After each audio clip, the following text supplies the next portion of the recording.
Fakta tentang Banser yang mulai dilupakan publik. Barisan Ansor Serbaguna Nahdlatul Ulama atau disingkat Banser merupakan badan otonom NU dari GP Ansor. Banser adalah institusi yang selalu mengklaim sebagai lembaga yang siap untuk berada di barisan terdepan dalam pengamanan NKRI. Seperti apa sih fakta-fakta Banser ini? Pertama, ikut memerdekakan Indonesia. Banser dibentuk pada tahun 1924 oleh Kiai Haji Abdul Wahab Hasbullah dan para pendukungnya bersama Laskar Hizbullah dan beberapa kalangan pesantren saling bahu-membahu mengusir para penjajah. Dalam sejarah penjajahan di Indonesia tercatat hanya lembaga pendidikan Islam klasik ini yang mampu melakukan perlawanan baik secara lahir maupun batin, fisik maupun non-fisik, sebab mereka tidak bisa diintervensi oleh taktik licik adu domba oleh penjajah Belanda. Kedua, pernah menumpas PKI. Pada tahun 1964 sampai 1965 terjadi ketegangan antara NU dan PKI. Disahkannya Undang-Undang Pokok Agraria tahun 1960 dan Undang-Undang Bagi Hasil Pertanian tahun 1960 mendorong PKI yang kala itu tergabung dengan Barisan Tani Indonesia atau BTI melakukan aksi-aksi sepihak menyerobot tanah-tanah masyarakat. Dengan slogan serobot dulu urusan belakangan, mereka mematok tanah semena-mena milik pesantren atau para kiai. Setelah melakukan rapat darurat, akhirnya GP Ansor di bawah komando Muhammad Zainuddin Qayyubi, mereka mencoba melindungi tanah milik masyarakat. Hampir setiap hari terjadi bentrokan fisika. Namun akhirnya pada tahun 1965, PKI dan BTI hancur berantakan.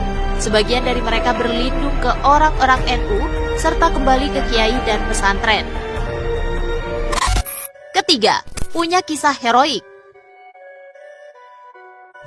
Pada tahun 2000-an, umat Kristen saat itu sering mendapatkan teror dari para teroris. Sebagai anggota Banser, pemuda bernama Rianto ikut serta dengan anggota lainnya untuk menjaga gereja dari serangan teroris. Saat sedang berjaga, Rianto melihat ada seonggok tas mencurigakan yang sudah dipastikan adalah bom peledak.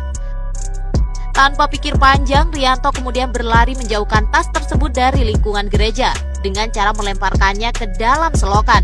Namun naas, bom ternyata meledak lebih cepat setelah terkena air. Tubuh Rianto terlempar hingga puluhan meter dan akhirnya tewas. Keempat, berlatih ala militer. Sebagai upaya untuk membina mental dan fisik, para anggota Banser juga melatih diri menggunakan dasar-dasar militer. Tak hanya itu, Kak, mereka juga memiliki upacara pembaretan yang harus ditempuh dengan cara mengatasi setiap ujian dan rintangan yang ada. Setelah mampu melewati beberapa ujian, yang terakhir para anggota harus mengikuti ujian fisik dan mental semalam suntuk atau dikenal Caraka Malam. Sebenarnya latihan ala militer juga sempat dilakukan Banser saat konflik dengan PKI. Bahkan mereka digembleng keras 3 bulan lamanya oleh Raider, Kodam, Kodim, hingga RPKAD. Kelima, menjadi organisasi yang bersifat keagamaan. Dalam prakteknya, Banser telah menjelma menjadi organisasi massa dengan basis yang kuat. Kelompok ini berfokus pada aspek kebangsaan dan bela tanah air, di mana mereka menjunjung nilai-nilai ideologi Pancasila yang menjadi dasar Indonesia. Tak heran ya Kak, jika mereka kerap menjadi yang terdepan untuk membentengi masyarakat dari pemahaman-pemahaman yang menyimpang dari nilai-nilai Islam maupun wawasan kebangsaan.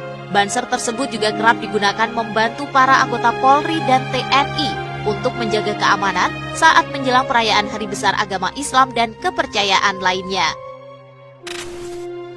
Walau sempat ada kritikan tajam hingga petisi pembubaran, namun nyatanya Banser tetap berdiri hingga saat ini. Pengalaman dalam menjaga keutuhan NKRI sebelum Indonesia merdeka telah menjadikan Banser sebagai organisasi luar biasa. Di bawah naungan NU, Banser siap selama 24 jam, siap merapatkan barisan untuk melawan pengganggu ketentraman bermasyarakat, beragama, dan berbangsa.